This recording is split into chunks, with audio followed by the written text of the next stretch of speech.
नमस्कार दोस्तों, क्या एक अकेला इंसान बिना किसी चुनाव के पूरी सरकार को काम करने पर मजबूर कर सकता है? जी हाँ, बिहार की राजनीति में कुछ ऐसा ही देखने को मिल रहा है।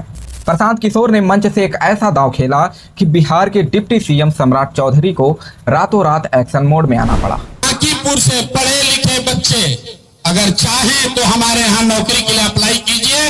देश भर में जितना मेरा जान पहचान का आदमी है, कहीं ना कहीं फैक्ट्री में, ऑफिस में आपके बच्चों को नौकरी जरूर करवा देंगे। कोशिश करेंगे कि कम से कम 10,000 परिवार के बच्चों को अगले साल 2 साल में बांकीपुर से नौकरी मिल जाए।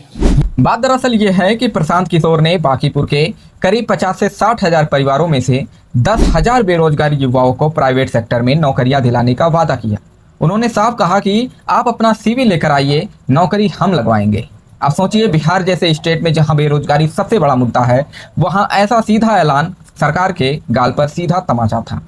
इसका असर क्या हुआ?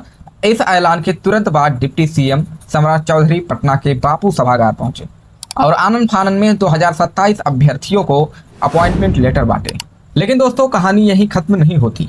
जैसे ही पीके ने नौकरियों की बात की, बीजेपी ने उन पर आरोप लगाना शुरू कर दिया। बीजेपी के नेताओं ने कहा, आप तो बिहार से पलायन रोकने की बात करते थे, अब खुद ही युवाओं को बाहर भेजने का काम कर रहे हैं। अब प्रशांत किशोर का इस पर क्या जवाब था?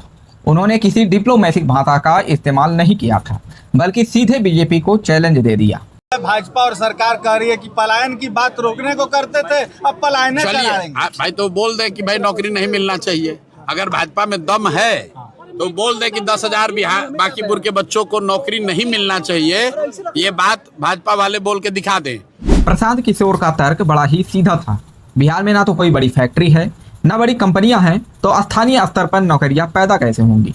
जनता ने सरकार बनाने का मैंडेट एनडीए को दिया है, तो फैक्ट्रियां लगाने की जिम्मेदारी सरकार की है। नौकरियों के अलावा बिहार में एक और बड़ा मुद्दा गरमाया हुआ है, भरत तिवारी एनकाउंटर का मामला। हाल ही में आई न्यायिक जांच रिपोर्ट के बाद बिहार सरकार ने माना कि यह एनकाउंटर संदिग्ध था। इसके बाद सरकार ने भरत तिवारी के परिवार को आर्थिक मुआवजा और एक सरकारी नौकरी देने का फैसला किया। लेकिन सवाल ये उठता है कि क्या किसी इंसान के जान की कीमत सिर्फ एक नौकरी और कुछ लाख रुपए हो सकती है? प्रशांत किशोर ने इस मुद्दे पर सरकार को दोबारा घेरा। परिवार को नौकरी देना, पैसा देना वो ठीक है, उनका हक सरकार ने किया है, लेकिन इससे न्याय नहीं होगा। तो दोस्तों, कंक्लूजन ये है कि प्रशांत किशोर के इस आक्रामक रुख ने बिहार की राजनीति में एक नई होड़ शुरू कर दी है। चाहे बीजेपी हो, जेडीयू हो या आरजेडी, अब हर पार्टी को समझ आ रहा है कि सिर्फ बयानों से काम नहीं चलेगा, धरातल पर काम करके दिखाना पड़ेगा। क्या आपको लगता है कि प्रशांत किशोर का यह मॉडल बिहार की राजनीति में कोई बड़ा बदलाव ला पाएगा? अपनी राय नीचे कमेंट में जरूर बताएं। अगर वीडियो इन्फॉर्मेटिव लगा हो तो इसे शेयर कीजिए और चैनल को सब्सक्राइब करना मत भूलिए। मैं मिलता हूं आपसे अगले नए वीडियो में। जय हिंद।